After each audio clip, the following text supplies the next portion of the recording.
How to start a group call on Snapchat. Everyone, this is Sabrina here to help you today. So without any further ado, let's get into the video. So first, launch your Snapchat. Go to the chat section and then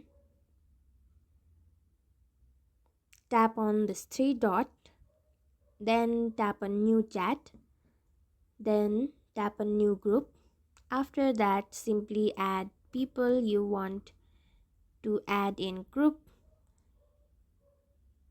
and you have to have people who are already your friends, like this. And then after you